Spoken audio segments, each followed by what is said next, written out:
કરીએ તો આપણે ત્યાં દૂધ ઢોળાય તો એને અપશુકન માનવામાં આવે છે, પરંતુ આજે આ અપશુકન કોઈના ઘરે નહીં પરંતુ સાબરકાંઠા અને અરવલ્લીના દરેક ગામડે થયું છે। રસ્તા પર જ્યાં ધૂળ ઉડતી હતી ત્યાં દૂધની નદીઓ વહેતી જોવા મળી છે। મુદ્દો અહીં સાબર ડેરી સામે પશુપાલકોએ છેડેલા આંદોલનનો છે। ભાવફેરને લઈને નારાજ પશુપાલકોએ હિંમતનગર ખાતે થયેલા પોલીસ સાથેના ઘર્ષણ પછી આજે ગામે ગામ દૂધ ઢોળીને વિરોધ નોંધાવ્યો છે। સાથે જ પશુપાલકોએ બેઠકો પણ યોજી, જેમાં સાબર ડેરી પશુપાલકોને યોગ્ય ભાવફેર ન આપે તો આગામી સમયમાં આંદોલન કેવી રીતે આગળ ધપાવવું છે તે મુદ્દે પણ ચર્ચા થઈ। ત્યારે સાબરના ઉદ્ધારકોએ સાબરના સત્તાધીશોને ઝુકાવવા કેવી તૈયારીઓ કરી છે, આવો જણાવીએ।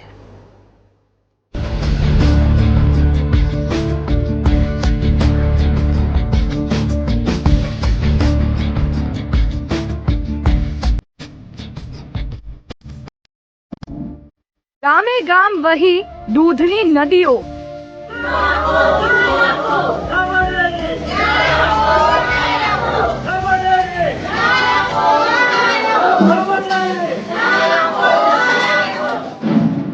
ન્યાય આપો, અમને ન્યાય આપો।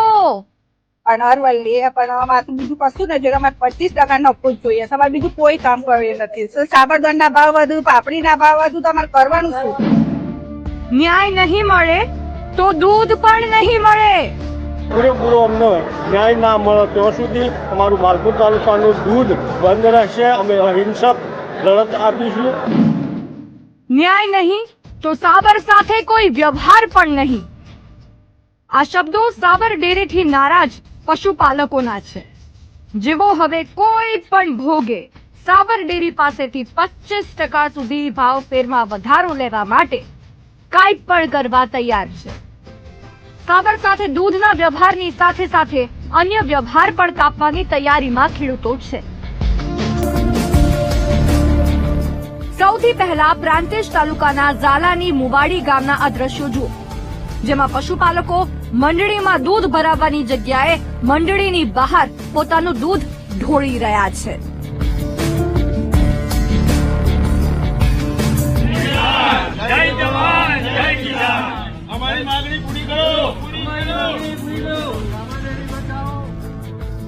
રસ્તા પર, મંડળી બહાર, જાહેરમાં પશુપાલકોએ જય જવાન જય કિસાનના નારા સાથે આક્રોશ વ્યક્ત કર્યો।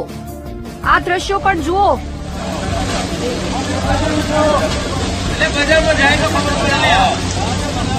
લાગે છે ને કે દૂધની નદીઓ વહી રહી છે। સાબર ડેરીમાં જે રીતે પશુપાલકો સાથે વર્તન થયું તેની સામેનો આ રોષ છે। ગામની ડેરીમાંથી એક પણ લીટર દૂધ આજે સાબરમાં ન ગયું, પરંતુ જે દૂધ ડેરીમાં આવ્યું તેને જમીન પર ઢોળી દેવાયું।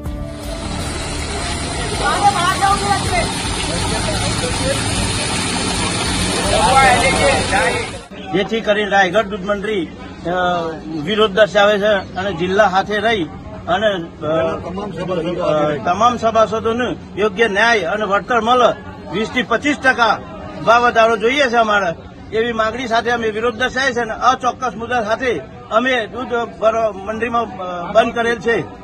આજ થી બંધ કરવામાં આવેલ છે। ભાણપુરમાં તો પશુપાલક મહિલાઓ અને પુરુષોએ સાથે મળીને ડેરીમાં દૂધ આપવાની જગ્યાએ ડેરીની બહાર જ દૂધની ધાર કરી દીધી।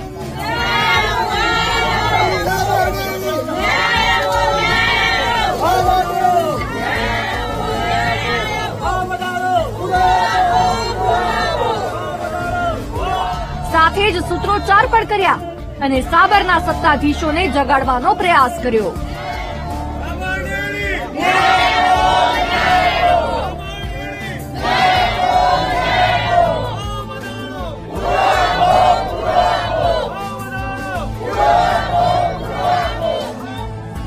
આવી જ રીતે અરવલ્લી જિલ્લામાં પણ પશુપાલકોએ ડેરીની બહાર દૂધ ઢોળીને સાબર ડેરીનો જોરશોરથી વિરોધ કર્યો, કારણ કે આજે તેમના હકની વાત છે, જે સાબર ડેરીના સત્તાધીશોએ આપ્યો નથી। આ દ્રશ્યો હફસાબાદના છે। જો કે આવી જ સ્થિતિ દરેક ગામમાં જોવા મળી।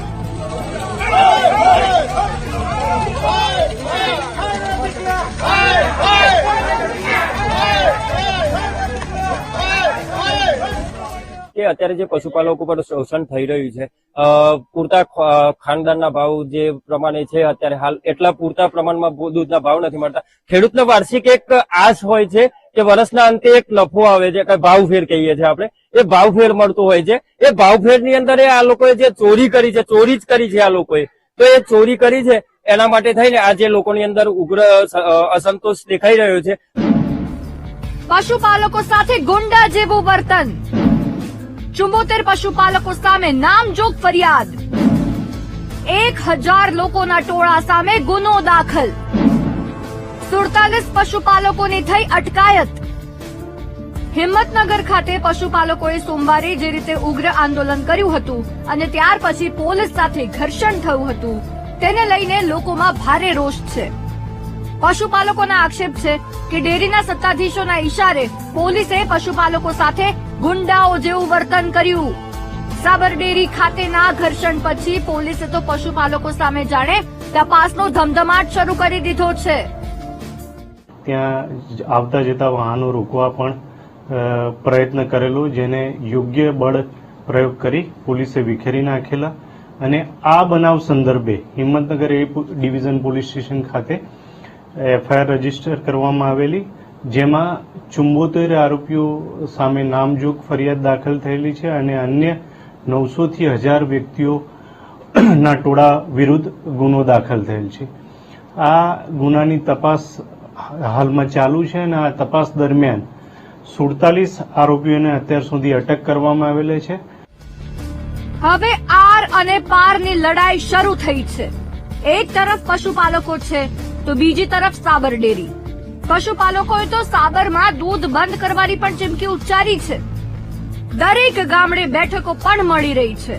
તેવામાં જોવાનું એ રહેશે કે સાબરના સત્તાધીશોનું પાણી પશુપાલકો કેવી રીતે ઉતારે છે. અરવલ્લીથી સંવાદદાતા તસ્લીમ સુથારની સાથે સાબરકાંઠાથી સંદીપ પટેલનો રિપોર્ટ, BTV ન્યૂઝ.